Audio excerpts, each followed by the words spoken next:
Et bonjour les amis, donc on se retrouve dans cette vidéo à bord de cette Volkswagen Polo. Donc pour diverses choses, il faut que je regarde un petit peu où se situe le compresseur de clim. Donc je suis à la fosse, je vais passer sous la voiture pour voir. Et aussi pour voir si l'accès à la vidange est facile, parce que je connais pas du tout cette voiture, autant des vidanges sur BM ou quoi, pas de problème. Autant sur ce modèle de voiture, j'en sais rien. Donc voir aussi si j'ai les bons outils avant de me lancer à le faire moi-même. Voilà, donc c'est une petite vidéo repérage, donc je vais mettre le super tour de tête avec la caméra dessus.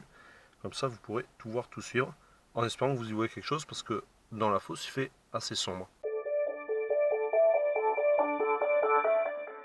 Bon, tout d'abord, je vous fais... Alors, je n'ai pas pris le stabilisateur, c'est tellement dégueulasse, vous voyez. J'ai mis le pied dans la merde. Donc, c'est une fosse publique, donc qui a été fabriquée par la commune, et donc qui sert voilà, pour tout le monde. Elle est accessible gratuitement par tout le monde. Le gros problème, vous le voyez, c'est que il y a, excusez-moi le terme, hein, il y a beaucoup de cassos, de gens irrespectueux, du coup c'est le gros bordel et c'est dégueulasse, les gens prennent pas soin, il y en a partout. Il y en a qui vidangent même le sol sans même mettre de bac. C'est vraiment le bordel, voilà quoi. Donc cette Polo, je vais pas mettre le tour de tête finalement que j'ai là, mais je vais pas le mettre parce que il n'y a pas la place. Et déjà que j'essaie de pas en mettre partout. Alors je vois ça là. Il y a un truc qui a dû taper pour que le plastique il soit arraché. C'est pas bien grave.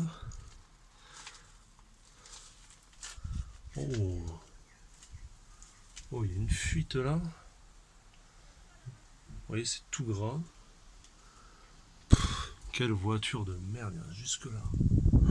Il y en a partout. Oh, donc là on voit bien la fuite, hein. Là on voit donc le collecteur d'échappement. Ici c'est la tresse qui mène au catalyseur qui est là-haut, et au-dessus doit y avoir le turbo. Là on voit la sonde du catalyseur, et il y a quelque chose qui pisse à ce niveau là, je sais pas trop quoi, mais c'est dégueulasse. Putain, fait chier.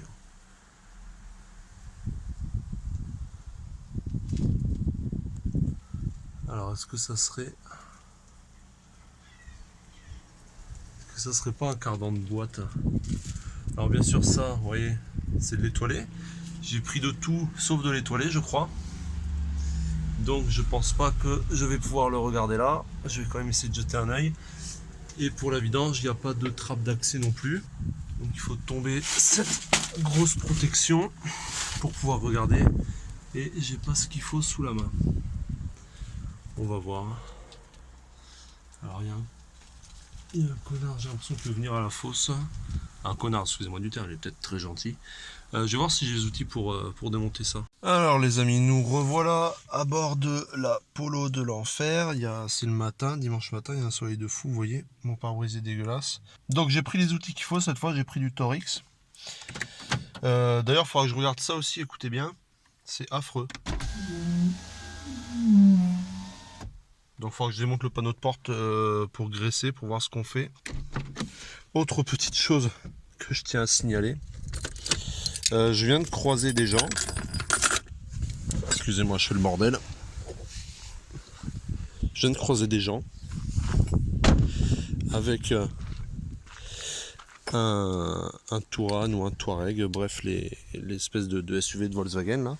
Ah, quelqu'un est passé avant moi et a mis un beau carton. Merci à lui. Donc je viens de croiser ce véhicule là, Volkswagen, avec une meuf dedans, peut-être quelqu'un d'autre à côté.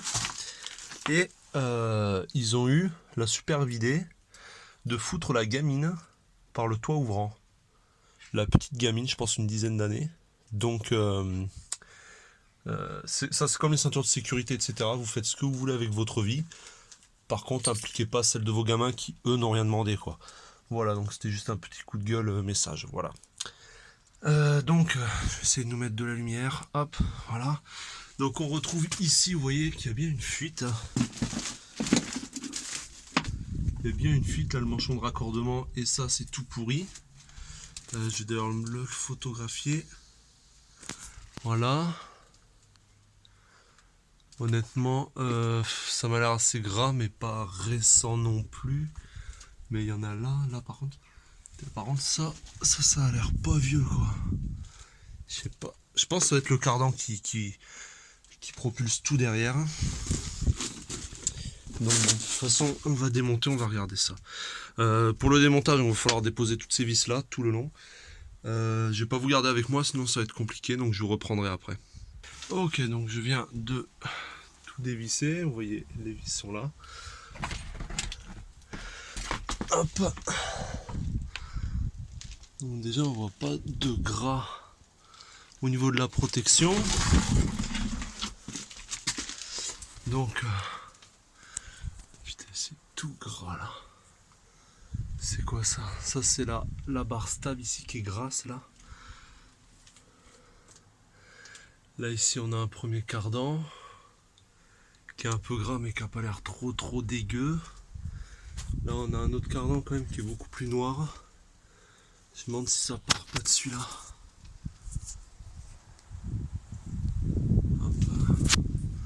Je me prends les deux cardans en photo.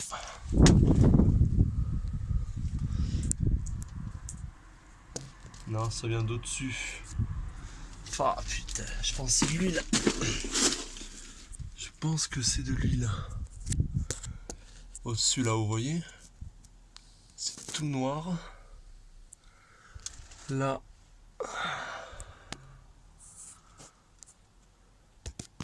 tout ça c'est noir là-haut.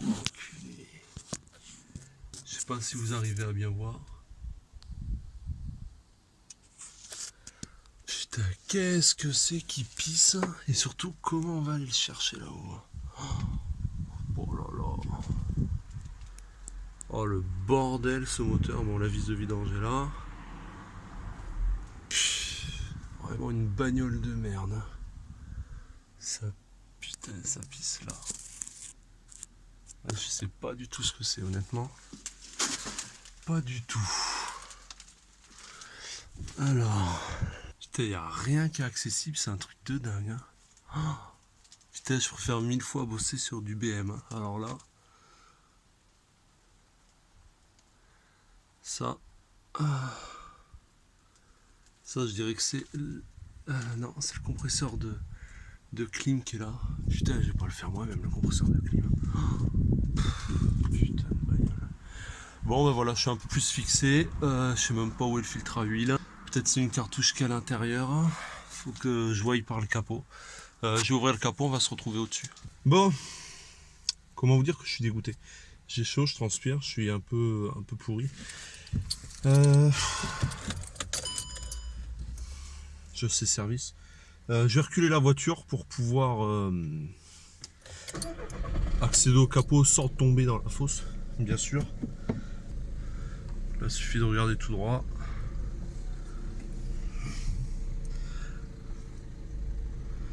Ah, ou honte à moi, j'ai pas mis la ceinture.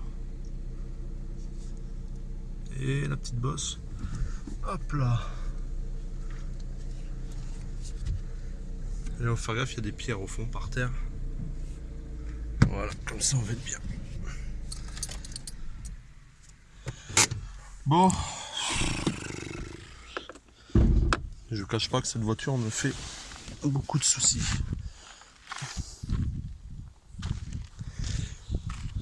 J'ai remonté le sous-bassement. Il n'y a pas de vérin là-dessus. Non, il n'y a pas de vérin. Putain.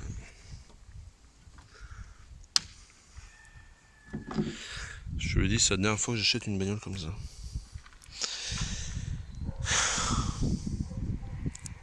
Bon. Donc là, on a l'alternateur. Ici. Et en dessous, le compresseur de clim qu'il faut que je change. Là, ici, on a les 4 injecteurs qui ont été neufs à 2 reprises. Merci. Par ça, Volkswagen, c'est bien. Hein. Et là, on a le turbo et ça pisse. Ah, voilà, c'est ça qui pisse. C'est ça, en fait, qui pisse. C'est quoi? Une espèce de... je sais pas, un truc de refoulement ou quoi. Là il y a l'arrivée de la boîte à air. C'est ça qui pisse. Mais ça pisse au point de m'en foutre partout. Hein. Putain. Ah, le filtre à huile est là. Putain, mais il n'est pas accessible leur filtre à huile de merde. Eh mais c'est des malades Volkswagen, c'est vraiment des malades. Enfin, peut-être qu'il est accessible en fait. On tire ça. On dévisse ça, on l'enlève. Et après ça doit passer. Putain. Là on a la vanne GR, si je dis pas de bêtises. Non, la vanne. Putain, donc la fuite d'huile viendrait de ça, je pense. Je sais pas ce que c'est. Faut que je regarde sur internet. Bon voilà, bah, les aventures Polo continuent. Je vous le dis, je regrette d'avoir acheté cette bagnole, hein, vraiment. Donc voilà, bon, on est un peu plus fixé, c'était le but.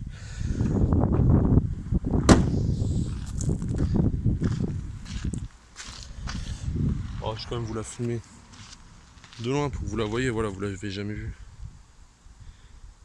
Voilà. Bon, après, elle est jolie quand même. Hein. Je vous ferai quand même une vidéo détaillée sur elle.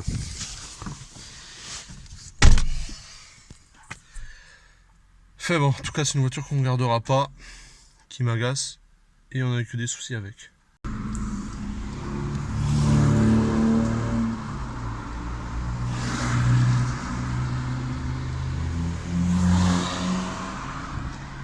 Bon, les amis, c'était une aparté, j'ai pas eu le temps de tout vous filmer, mais c'était a priori un rassemblement d'Alpha. Ouais, je sais, service. Bon, les amis, peut-être mettre la ceinture. Je vais m'extirper de cette fosse. Regardez, je suis dégueulasse. Je suis rentré 2 minutes dans la fosse, même pas. Enfin, vous l'avez vu, le temps de filmer un peu le bordel. Alors, la voiture est quand même assez basse. Pour une citadine, j'aimerais dire. Et ils ont eu la bonne idée de mettre des énormes blocs de pierre derrière. Bon, donc j'en profite, j'expérimente un style de vue nouveau. Vous me direz ce que vous en pensez. Donc, je vais faire un pour s'entendre un peu mieux. Qu'est-ce qu'on en pense de cette Polo? Honnêtement, pas du bien. Alors, j'ai pas envie de dénigrer toutes les Volkswagen ou toutes les Polo, parce que je sais et je suppose qu'il y en a beaucoup qui sont très bien. La Polo qu'on avait avant celle-là, donc ça c'est une Polo de 2010, donc 6R si je me trompe pas, donc Polo 5 par contre. On avait la génération juste d'avant, qui était très bien, génial. On l'a revendue à 180 000 km je crois.